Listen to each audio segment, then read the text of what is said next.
खंड 2 प्रतिलेखन संख्या 35। बहनों व भाइयों, ग्राम पंचायतों की तरह पंचायत समितियों व जिला परिषदों के सदस्य मतदाताओं द्वारा सीधे चुने जाएंगे। पंचायती राज के प्रत्येक स्तर पर सभी पदों पर महिलाओं का 1/3 आरक्षण सुनिश्चित किया गया व अनुसूचित जनजाति के लिए भी जनसंख्या के प्रतिशत में पद आरक्षित रहेंगे। पिछड़ी जाति के हेतु भी राज्य सरकार ने आरक्षण किया है। राज्य वित्त आयोग गठित होगा जो संसाधनों को देखकर पंचायती राज संस्थाओं को राज्य सरकार के करों की आय का हिस्सा दिलाने की सिफारिश करेगा।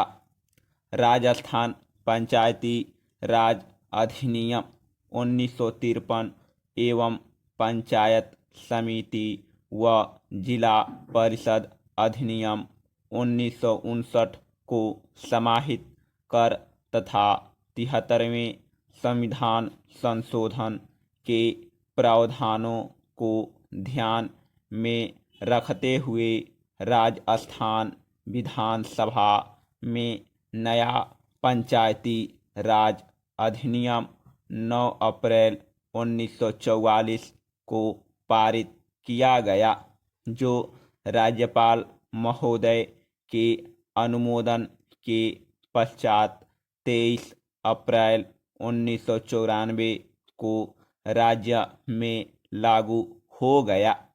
हमारे देश विशेषकर राजस्थान में पंचायती राज की आवश्यकता क्यों महसूस की गई, यह प्रश्न आज हमारे मन में कौंधता है। आज पंचायती राज इसलिए आवश्यक है कि इससे प्रशासन में जन सामान्य की सहभागिता बढ़ेगी। इससे लोकतंत्र की जड़ें मजबूत होगी। गांव की आवश्यकता के अनुसार विकास योजनाएं बनेगी। योजनाओं का क्रियान्वयन सब लोगों के सामने होगा। लोकतांत्रिक पद्धतियों में प्रशिक्षण पाने और जनतांत्रिक मूल्यों को ग्रहण करने का अवसर मिलेगा। ग्रामीणों का उत्तरदायित्व बढ़ेगा तथा इससे भ्रष्टाचार में कमी आएगी।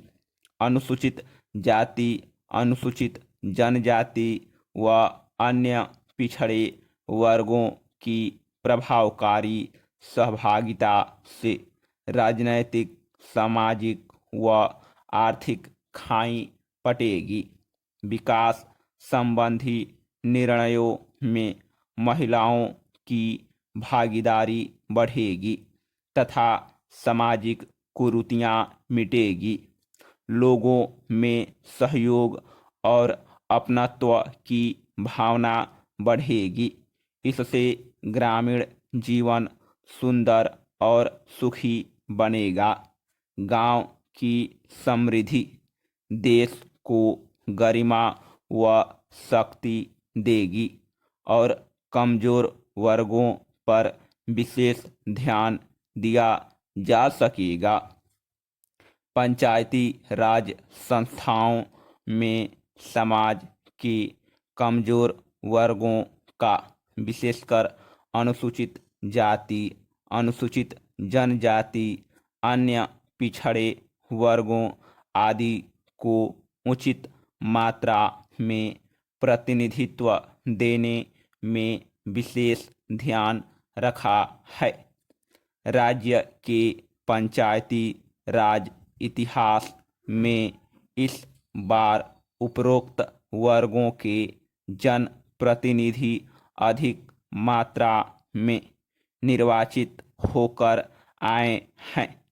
मैं इन सभी का स्वागत करता हूं और उम्मीद करता हूं कि इससे सभी वर्गों को समान रूप से इन संस्थाओं में भागीदारी मिलेगी, विशेषकर महिलाओं को जो लोग चुनकर आए हैं।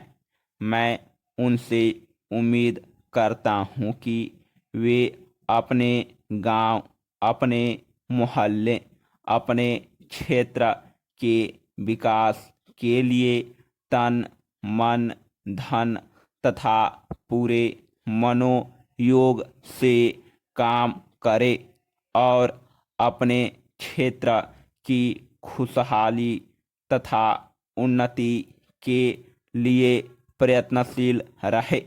केंद्र सरकार पंचायतों के उत्थान के लिए पूरी तरह से सभी राज्यों को यथाशक्ति मदद देगी।